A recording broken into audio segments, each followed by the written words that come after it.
I was abused. I was broken. I was abandoned by the man that I devoted my life to. I'm going to spare you the bruises, the lies, the drunken rages, or the fact that one day I woke up, the family business was closed. The house was in foreclosure. There was not a penny in the bank. It just disappeared. I had two daughters. I had two daughters that I had to be strong for. They were depending on me. I remember waking up, coming to after a beating. I was in so much pain. My world was crashing down. I was a failure.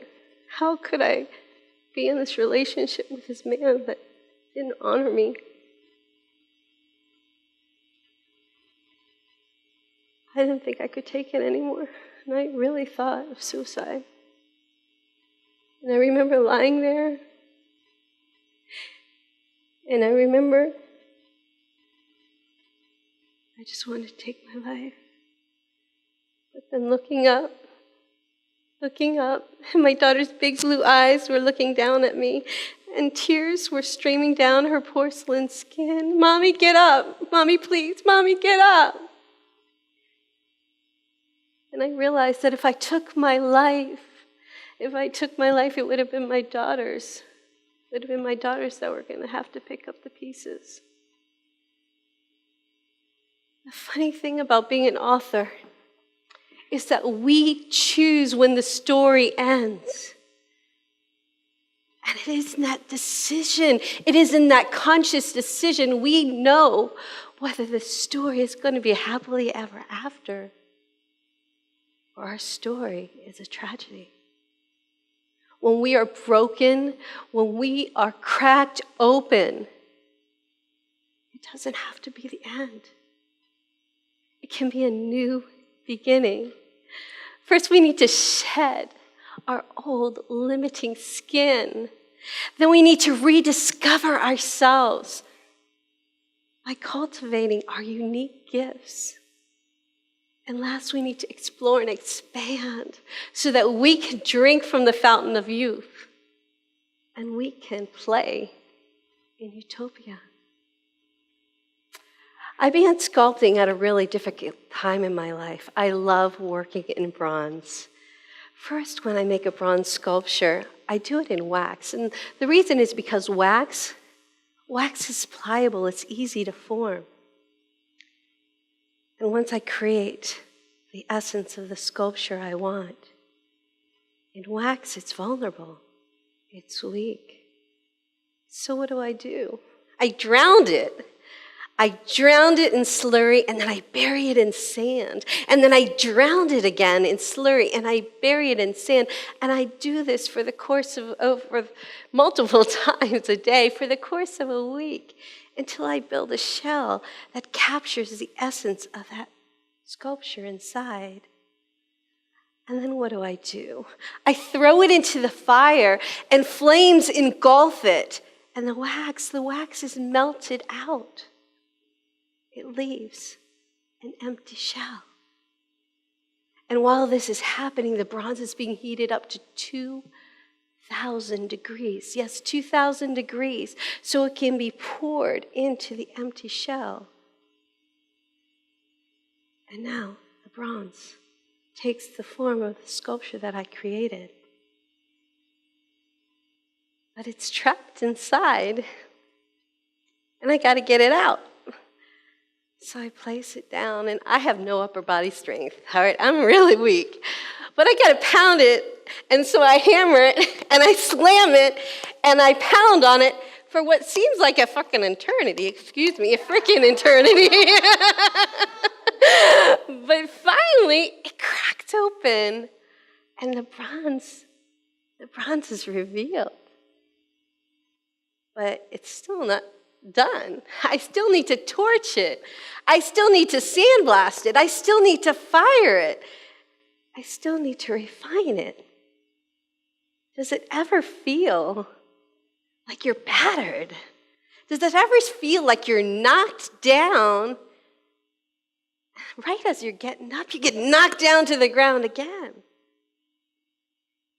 Creating a bronze process, it's grueling, it's harsh, much like our own life. But the thing about it is that afterwards, the bronze has a strength to last 2,000 years. Yes, 2,000 years, it virtually becomes immortal. To break free from a mediocre existence, we need to allow ourselves to change. We need to allow ourselves to transform. We need to allow ourselves to shed old paradigms and limiting beliefs. I'm here to tell you that you staying in your comfort zone, it's your prison. You might not see the bars. You might not feel the shackles, but you're stuck and you need to break free. Many people stay in their comfort zone because they're afraid of failure. But I'm here to tell you that your past failure has nothing to do with where you'll end up. Your past failure, it's just a test of your resilience. It's a test to prepare you for the life you're destined to live. You got to allow your failure to become your foundation. And what if you fail at something you're passionate about? Who freaking cares? Ellis got an F in music, and he became the king of rock and roll, just saying. So you need to let go. You'll get past this chapter in your life, this failure, this setback, even this tragedy. You are stronger than the bleak and barren undercurrent that seems like it's drowning you. You will emerge. You will break free. So first, you need to allow yourself to be cracked open. But in order to refine yourself, in order to refine myself, I had to rediscover who I was. At a time when the world told me it was not time to pursue my dreams. In 2012, when my ex finally left for good. He left many times prior, but this time he finally left for good. Instead of becoming a victim, I began to write. And I began to write about a time that I had escaped many, many years ago to Alaska. Now, when I left for Alaska, I was barely old enough to order my first shots of tequila. And I was young and naive, and I traveled to a world I knew nothing about. And I left everything I knew to provide a better life for my child. I went from the nation's capital, yes, Washington, D.C., to Alaska. I have to say, I was freaking scared. My heart was pounding. I remember the engine. I can picture the engine roaring and us taking off into the horizon. And I bled that experience on paper. Instead of getting even, instead of getting locked up for revenge, I wrote about the time that I went to Alaska with my 2 suitcases full of ramen noodles. Yes, I was prepared. I was going to eat at least. And I went in search of polar bears and igloos and a new beginning. And the thing about it is that story has been read all over the world. First, we need to crack ourselves open and shed limiting things. Then we need to rediscover ourselves and our unique gifts. And then we get to explore and expand. I've been leading retreats for over 15 years. And one of the reasons that I do it is because something magical happens when you enter the unknown.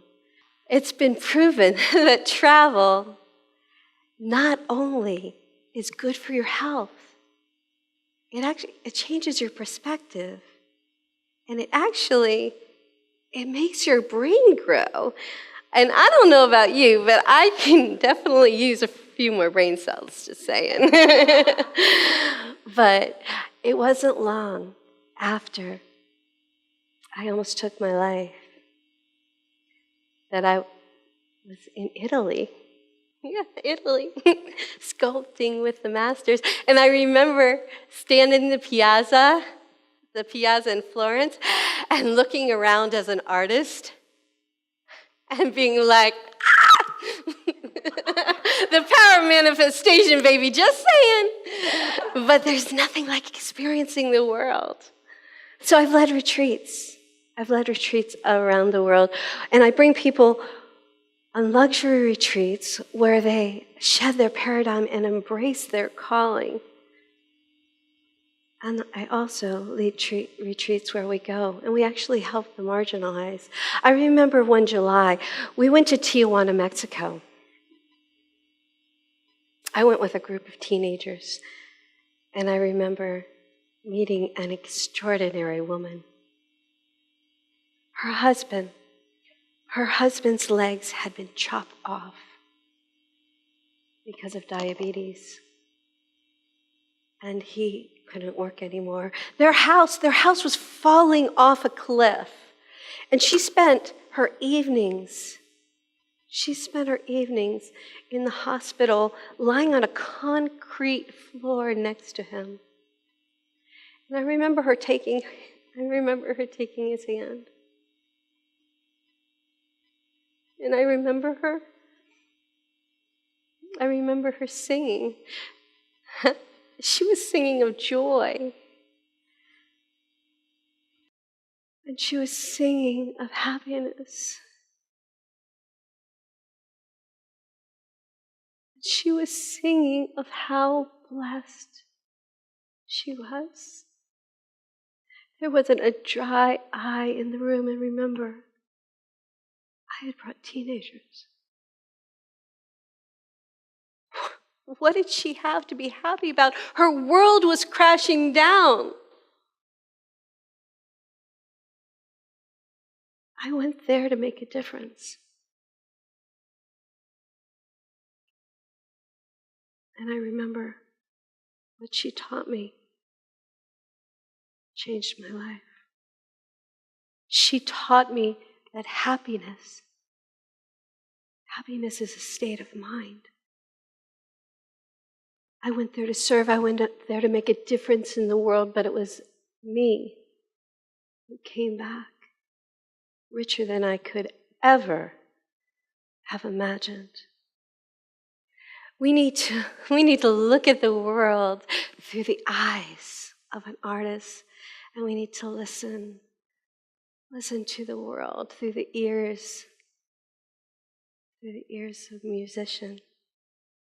We need to feel the world through the heart of a humanitarian, and we need to get in sync with the world with the core of a dancer. Self-expression brings life, I know. Because in 2012, I went from bruises, I went from betrayal, I went from broken promises to becoming a 4-time best-selling author. I've backpacked across Europe to meet my fans. I've danced under the stars in Puerto Rico.